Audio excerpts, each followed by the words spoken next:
let's look at the different aspects of the symbology of the great whore. First of all, I want to draw your contrast to the woman of chapter 12. The woman of chapter 12, she is also the mother, right? She's the mother of the man-child of chapter 12. And her seed are they with whom the dragon goes forth to make war against the remnant of her seed, which is the church, okay? The remnant of the seed of that woman, that spiritual woman, who is mother of the godly, mother of the righteous. Now, the mother of harlots is just the opposite. She's the mother of all those who are unfaithful, of all those who turn their backs on Christ, of all those who go after the devil and who worship the dragon, who take the mark of the beast. She is the mother of all them who do not wait for the husband to whom they were engaged, but run off and play the harlot, as the Old Testament would say, and with other gods, specifically, in this case, the dragon. And she is mother of harlots because she is the ultimate representation of this kind of behavior in human beings, of the unfaithfulness of man, of the willingness of man to turn aside from the holy commandments of God to the unrighteous deeds of the devil. So, let's look at the different aspects. Fornication, spiritually speaking, we've covered this a bit in the study in Revelation, but for synopsis, fornication refers to, one, you'll notice it isn't adultery. She's a whore, but she's a fornicator. The difference is, adultery is when a married person goes and has sex with someone who's not their married partner. But fornication is when someone who is unmarried has sex with someone. You have to be quite blunt. Specifically, though, the kind of fornication referred to often in Scripture is of a betrothed maiden. Like she's betrothed, she's been promised to someone, and she goes, and the term is play the harlot, and she has intercourse with someone who is not her betrothed. That's what Jesus referred to when he talked about, if any man, whosoever shall put away his wife, saving for the cause of fornication. Adultery, in the Old Testament, the penalty for adultery was death. Okay, so he didn't need to mention adultery. Everyone understood adultery was cause for divorce. What he's saying is, like, though, if a man married a woman expecting her to be a virgin, and she was not, that's for the cause of fornication. He said for that cause you could put away your wife. You could divorce her for that reason. Seems legitimate to me. Especially if it was, now it doesn't count if you knew that if you went into the marriage understanding that they were not virginal, then that is no cause for divorce. You have to think about that stuff ahead of time. Are you going to be okay with that? If not, then don't do it. Should not marry unwisely. So they've committed the kings of the had committed fornication with her.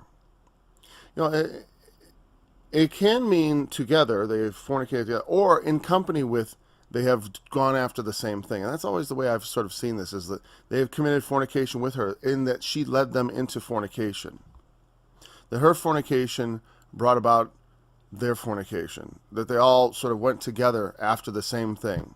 All the world wondered after the beast and said, who is like unto the beast? Who is able to make war with him? So, the inhabitants of the earth have been made drunk with the wine of her fornication.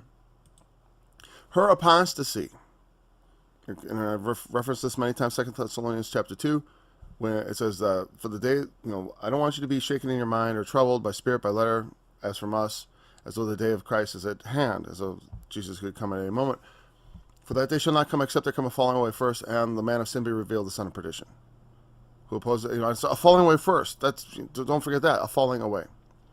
Falling away in the coming of the son of perdition are the two huge prophetic events that Paul said, these two things must come first before Jesus will return. And the idea that the book of Revelation wouldn't contain any details about the great falling away, because where exactly would that be expressed? We have 7 churches in chapter 2 and 3. When do they fall away?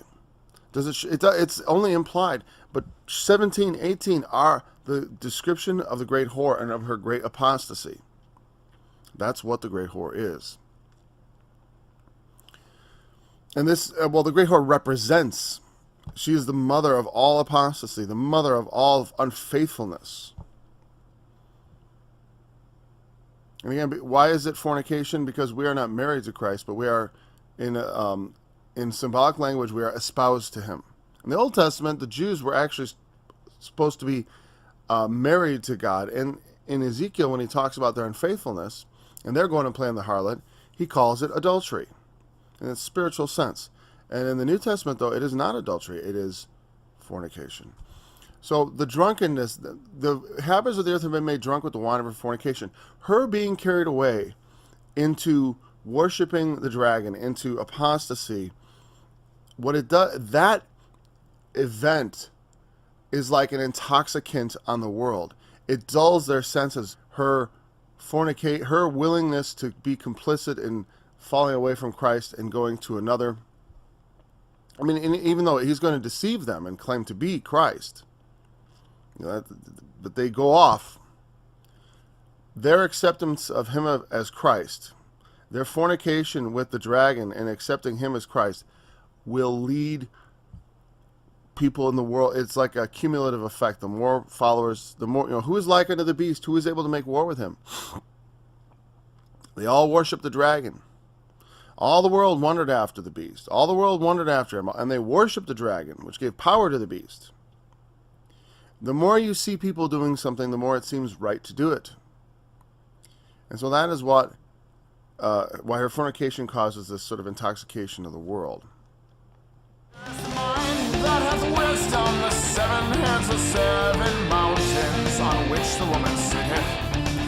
And there are 7 kings, 5 are fallen, one is, the other's not yet come.